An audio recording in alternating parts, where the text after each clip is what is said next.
स्वागत है। मैं डॉक्टर राजेश कुमार, अपना परिचय दे दूँ, डॉक्टर राजेश कुमार हूँ और मैं राजकीय कुकुर क्षेत्र कोटद्वार में लगभग 7 वर्षों से वहाँ पे काम देख रहा हूँ।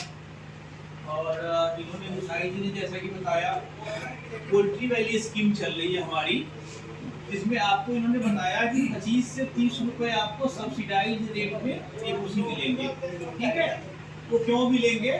पोल्ट्री वैली योजना के अंतर्गत हम बता रहे हैं कि होना क्या है। आपको 3 खेत में 250 चूजे दिए जाने हैं। 2 बार में दिए जाएंगे 250, मतलब 500 चूजे पे आपको सब्सिडी मिलेगा। मतलब 500 चूजे को हम 30 रुपए अगर निःशुल्क चूजा देते हैं, वही सब्सिडी के रूप में आपके लिए काम करेगा। और बाकी जो लास्ट वाला जो ये है 250 चूजे का, वो आपको खुद पे करना होगा। मतलब एक आदमी को 750 चूजे इसमें दिए जाने हैं। इसमें 500 का क्या होगा, सब्सिडाइज होगा, और 250 जो होगा उसमें सब्सिडी आपको नहीं मिलेगी। ठीक है, तो उसमें आपको अंतर जो पड़ेगा, जो चूजे का दाम फ्री है 500 चूजे का 30 रुपए है, वही आपको सब्सिडी के रूप में मिल जाएगा। जैसे सपोज कीजिए कि 75 रुपए में एमओसी होता है, तो आपको 75 रुपए में नहीं, माइनस 30 रुपए कितना हो गया, 45 रुपए में। ये आपको 45 रुपए में उपलब्ध कराएंगे। समझ गए बात को? ये योजना क्या है? हाँ, मतलब वही मैंने एग्जाम्पल दिया है ना कि 30 रुपए सब्सिडी वाला आप वो मार्जिन इनको देंगे वो। ठीक है, उसके बाद में पोल्ट्री वैली स्कीम में ये है कि अगर आपने उसके बाद में आपने एमओसी लिया, उसके बाद में आपको उसको ग्रो करना, और पर केजी के हिसाब से अगर आप बिक्री नहीं कर पाते हैं मुर्गों का, तो ये कराएंगे, कोऑपरेटिव डिपार्टमेंट कराएंगे। इनका कुछ फिक्स रेट है, समय समय पे जो शायद चेंज भी होगा। अभी फिलहाल 110 रुपए केजी के हिसाब से है। 110 है ना आपका? 110 रुपए पर केजी के हिसाब से अगर आप मुर्गा पालेंगे, मुर्गी पालेंगे, तो ये आपको बिकवा भी देंगे, ये खरीद लेंगे। समझ गए? पोल्ट्री वैली स्कीम ये है। और अगर छोटे मोटे अगर आप पोल्ट्री फार्म करना चाहते हैं, तो उसके बारे में क्या क्या टेक्निकल जानकारी आपको होनी चाहिए, तो आपको हम बता रहे हैं। ठीक है, इसमें भविष्य में भी अगर आप छोटा मोटा पोल्ट्री फार्म खोल के कोई अपना स्वरोजगार करना चाहेंगे, तो इससे आपको बहुत फायदा होगा। आपका जो फार्म होना चाहिए ऊंचाई वाले जगह पे होना चाहिए, जहाँ पर कि प्रचुर मात्रा में से हवा वहाँ पे उपलब्ध हो और पानी उपलब्ध हो। इस बात का आप ध्यान रखिएगा।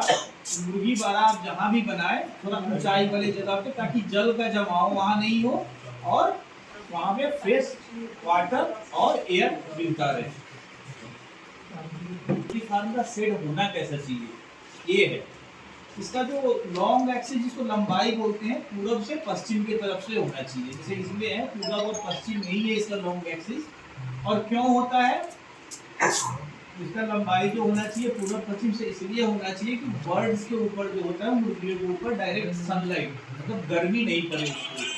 ठीक है, पूरब पश्चिम का निशान रहेगा तो डायरेक्ट जो है उस पर हीट नहीं आएगा।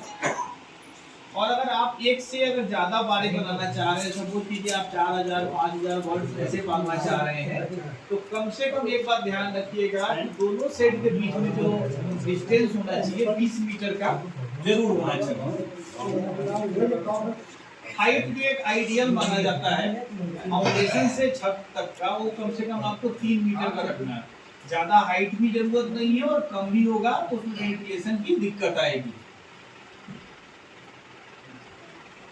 और बर्ड्स जो है, मुर्गी पालन 2 तरीके से किया जाता है। एक डीप लीटर सिस्टम होता है और एक केज में। जैसे कि एक खुले में पालते हैं और एक केज होता है, उसमें पालते हैं मुर्गियों को। इसके बारे में डीप लीटर सिस्टम के बारे में आपको बता रहे हैं। तो उसमें जैसे ऐसा ही हॉल होगा, उसमें भूसी बिछा देंगे आप, उसमें पेपर डाल देंगे, चिक गार्ड्स लगाएंगे, और तब चूजे का उसमें पालन करेंगे। और उसका उसी का गहराई कितना होना चाहिए, ये छोटी छोटी बातें हैं जो आप नोट भी कर सकते हैं। जैसे भूसी बिछाएंगे तो कम से कम 10 सेंटीमीटर उसका थिकनेस होना है।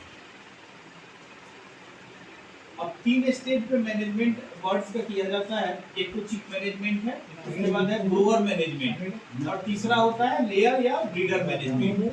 चिक जो मैनेजमेंट करते हैं, मतलब डे ओल्ड चिक्स से लेकर के 6 हफ्ते तक चिक मैनेजमेंट पीरियड इसको बोलते हैं। और ग्रोवर बर्ड्स बोलते हैं 7वें हफ्ते से लेके 20वें हफ्ते तक जब उसका मैनेजमेंट करेंगे तो उसको ग्रोवर बर्ड बोलते हैं। लेयर और ब्रीडर का जो होता है मैनेजमेंट वो 21वें हफ्ते से लेके 75 वीक तक किया जाता है। इसके अलग अलग दाने हैं, अलग अलग मैनेजमेंट है, अलग अलग फीड भी होता है जो हम डिटेल में आपको आगे बताएंगे। 3 स्टेज में मुर्गियों का मैनेजमेंट किया जाता है। सबसे जो क्रूशियल है वो चिक मैनेजमेंट है। छोटा बच्चा जब आप लाते हैं तो उसमें मरने की समस्या बहुत ज़्यादा होती है, उसमें इन्फेक्शन फैलने का चांस ज़्यादा रहता है। तो ठीक है, ये सब ना हो इसके लिए आपको क्या तैयारी करनी है वो हम आपको बता रहे हैं। आप लोग भी पालते होंगे यहाँ पे मुर्गी वगैरह। सबसे पहले जब आप चिक लाने वाले होते हैं तो सपोज कीजिए कि ये शेड है, तो यहाँ पे जितने भी पंखे हैं ये सारे सफाई पहले कर दीजिएगा चिक लाने से पहले, और व्हाइट वॉश करा दीजिएगा। ये जैसे व्हाइट वॉश हो रखा है ना, ताज़ा व्हाइट वॉश करा दीजिएगा। उससे फायदा ये होता है जितने भी जीवाणु विषाणु होते हैं व्हाइट वॉश से मर जाते हैं, समझ गए। उसके बाद जो भी पंखे वंखे हैं उनको खोल कर क्लोरीन, बिल्कोनेस, गिरियोडीन, ये सब डिसइंफेक्टेंट है जिससे कि जीवाणु और विषाणु मर जाते हैं। उसके बाद में क्या होता है, जब ये सारी सफाई आप कर लेंगे तो फ्लेम गन से भी इसको जलाया जाता है फर्श को। फ्लेम गन मतलब कहीं भी मिल जाएगा, वो 500-600 में मिलता है। उसको फ्लेम गन से जो फ्लोर है, साइड वाले दीवार है, उसको जलाया जाता है। क्योंकि एक बीमारी मुर्गियों में ऐसी है इसको कॉक्सीडिया बोलते हैं, जो डिसइंफेक्टेंट से भी किल नहीं, मतलब बढ़ता नहीं है उससे। डिसइंफेक्टेंट का आप स्प्रे करेंगे उससे भी वो नहीं मरेगा। उसके लिए एक ही है कि आपको जलाना पड़ेगा फ्लेम गन से। ये बहुत खतरनाक बीमारी है, इस पर ध्यान दीजिएगा। अधिकांश जो मोर्टेलिटी होती है वो कॉक्सीडिया के कारण होती है, जो कि 21 दिन से 60 दिन के बीच में ये बीमारी आती है और हर जगह आती है। ऐसा नहीं है कि मतलब 80% केस में तो आती ही है। सारी सफाई करने के बाद में कम से कम 2 से 4 हफ्ते के लिए जो शेड है जहाँ पे आप चूजे लाने वाले होते हैं उसको वहाँ पे बिल्कुल बंद कर दीजिए, ताला लगा दीजिए, ठीक है, कोई नहीं आए। उसके बाद में जिस दिन आप चूजे लाने वाले होते हैं एक दिन पहले उसका टेम्परेचर होता है, जैसे बल्ब जलाकर, जैसे अभी है, अभी बल्ब से भी काम चल जाएगा। जो 100 वाट के बल्ब होते हैं 4-5-6 लीटर कितना होना चाहिए, 90 डिग्री होना चाहिए। उसके बाद में भूसी डाल करके उसमें चिक गार्ड्स लगाएंगे। चिक गार्ड क्या होता है, चिक गार्ड देखा है आपने? वो चिक गार्ड इसलिए लगाया जाता है ताकि क्या हो, भगदड़ नहीं मचे और उसके अंदर में मतलब गर्मी सबको बराबर मिलती रहे। ये एल्युमिनियम सीट होता है जिसकी हाइट जो होती है 1.5 फीट होती है और 25 फीट का। किसी को अगर बोलेंगे कोरबा में ही बोलेंगे तो बना देगा ये आपका चिक गार्ड। तो ऐसे जो 25 फीट लेंथ का होगा उस पर 400 चिक्स आप रख सकते हैं। रखने को अगर 600 भी रख लेंगे, लेकिन उसमें क्या होता है ग्रोथ नहीं होता। इसलिए डेटा सब आपको बोल रहे हैं कि 25 फीट उसका लेंथ होना चाहिए। तो उसमें आप कितना चिक्स डालेंगे, 400। तो अगर 1000 चूजे लाएंगे तो आपको कम से कम 3 चिक गार्ड यहाँ पे डालना होगा। गोलाकार होता है वो, ठीक है। दूसरी बात, जब चूजे आप लाएंगे तो उसके लिए जगह कितनी होनी चाहिए। सपोज कीजिए कि 500 स्क्वायर फीट आपके पास में है और आप चाह रहे हैं कि हम 4000 बच्चे पालें, तो उसमें दिक्कत आने लगेगी। एक तो आता है कि कैनाबोलिज्म होता है, तो जितना जगह निर्धारित है उतना जगह में उतने चूजे आप उतने ही डालें। तो हम आपको इसका स्पेस रिक्वायरमेंट कितना होता है उसके बारे में डिटेल में बता रहे हैं। तो 1 महीने तक 1000 चिक्स आपको डालने हैं तो 500 स्क्वायर फीट जगह कम से कम चाहिए। कितना चाहिए पालेंगे आप तो इतना जगह आपको चाहिए। और वीक वाइज सपोज कीजिए कि फर्स्ट वीक में कितना चाहिए, 0.1 स्क्वायर फीट चाहिए होता है एक चिक्स के लिए। 1000 चिक्स के लिए आपको टोटल एरिया जो लगेगा 100 स्क्वायर फीट लगेगा। और फर्स्ट वीक में क्या करना है, आपको चिक गार्ड लगा के रखना। उसके बाद में फर्स्ट वीक के बाद में वो चूजे बड़े हो जाएंगे, चिक गार्ड आप लगाओगे भी तब भी उसे टूट जाएंगे, तो उसको लगाने का कोई फायदा नहीं होगा।